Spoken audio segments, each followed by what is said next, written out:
Number 12. The big cat, Leonard Williams, and he is that. He's a big cat. Big dude, powerful dude, leader, loud, in the room, on the field, tough to block, double teams, gets upfield. There's a lot to love about Leonard Williams. As I said, if we were counting the most important Seahawks, he's in my top 10. Intriguing? Well, he's super intriguing because they were doing well last year. They traded for him to help them do better. He played well. They got worse.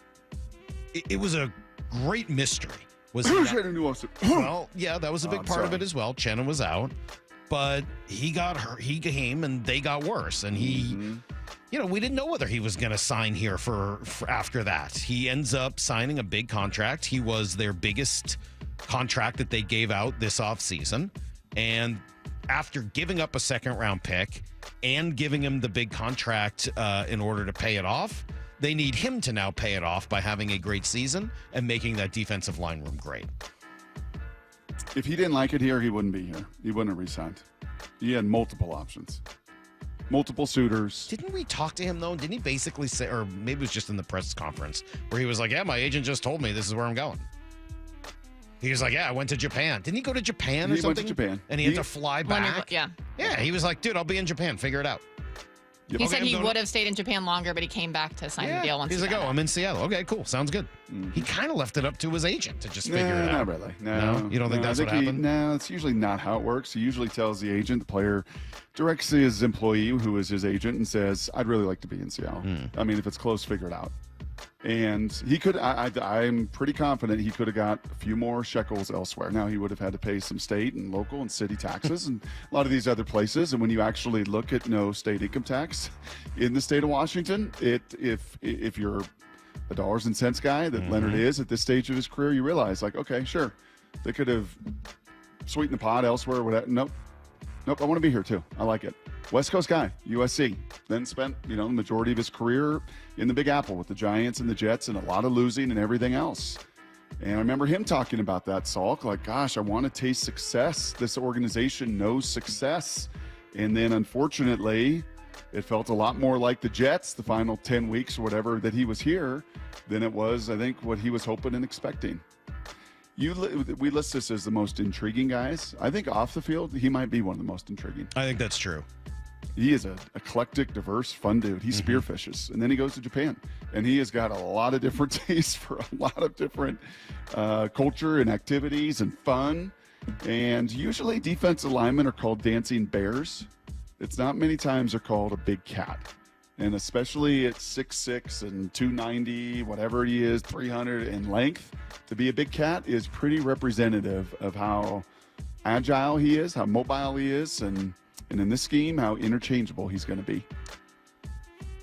I like Leonard Williams. He's one of my favorite players on this team. I like the way he carries himself, like the way he plays on the field. I like that deal when they did it last year. It was one that I was hoping they would make for quite some time. I think that there's always a question of signing a guy to a big deal at his age. But after they had given up the second-round pick, they had to. Yes, I know that got them in trouble with Jamal Adams. But I think it was the right thing to do with Leonard Williams, given the position that he plays. It is a crucial position. And it is one where you can hang on a little bit later into your career. He and Jaron Reed, both in their early 30s. Both guys are going to need to have really, really good years in order for this team to be what they want to be. So Leonard Williams, number 12 on our most intriguing Seahawks countdown. One of the things I think that stung with Jamal in those two firsts as well is looking at what could have been with some of the personnel in a few of those different spots, right? And the manipulation and all of that. Second rounder for Leonard, he basically became your second round pick this year, especially Salk when you re-signed him. And I know significantly more dollars and salary cap percentage than the second round pick that you would have had. But there was no one like him in this draft. No, that's for sure. There was one D tackle, you ended up getting him. One difference making, and then another D tackle I don't think went until second round. It was Johnny Newton. Was he sort of the next one up? Yes. I saw he just passed his physical, and everybody's excited to get him out on the field. Yep. Couple of texts. 360. He's called the Big Cat because of his name, Leo the Lion. Yeah. Okay. He's also a big cat because he is like a lion and he pounces and he's agile and he's not a dancing bear. He's an unbelievable athlete at that size. Well, tell that to Denstein, who says, can That's you fine. name one game that Leonard wrecked last year or enabled another player to wreck by taking up a double team? Oh, taking up a double team? He took up a lot of double teams. So took up a lot of double teams. Did the people around and behind wreck those games? No. Some of that a little bit schematic as well? Yes. I think Leonard said, right, in one of his press conferences earlier, wasn't it Leonard that talked about the Williams, the pictures being down too? I think he created the initial picture gate, because he too is just blunt and transparent, been there and seen it all and did not think it was a big deal whatsoever. But I think also in that presser, he said, I could play 7 different spots. Right? I might play the 0, the 1, the 3, the 3-eye, the 4, the 6, the 9. Like he may be moved in totally interchangeable, not just Michael Bennett. And we heard Boye talking about that earlier, right? How important that is in this scheme. Yep. That we can line up. Got that sound if you want to take a listen. They kind of have me playing like 6 different spots. Like all the way from like the 0 all the way out on pretty much both sides. I did have a similar coaching staff utilize me that way with Patrick Graham at the Giants. I played like a lot of 5 technique, which I actually like. It kind of creates some mismatches in the run game and in the pass game, and I like to be utilized that way. You know who's going to have fun this preseason? Michael Bennett. Be a little different. He's not going to be interviewing Pete down there, and it'll be a little different and a whole lot of new world and a whole lot of new personnel and coach and everything else.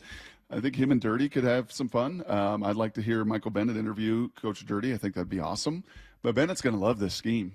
Any D lineman, Cliff Avrill's going to love this scheme. You're going to hear it. So, because we unfold and we're just beginning, kind of peeling the layers back here of this Seahawk crew, you're going to hear a lot of, I think, these old heads be like, ooh, I'd like this. I kind of liked it. I mean, the old one was super fun too. And when we had all the personnel to play it and you had to deal with us because we were that good and that Hall of Fame caliber talent, that was one thing. But I kind of like the versatility and the movement and the creativity and the week-to-week game planning.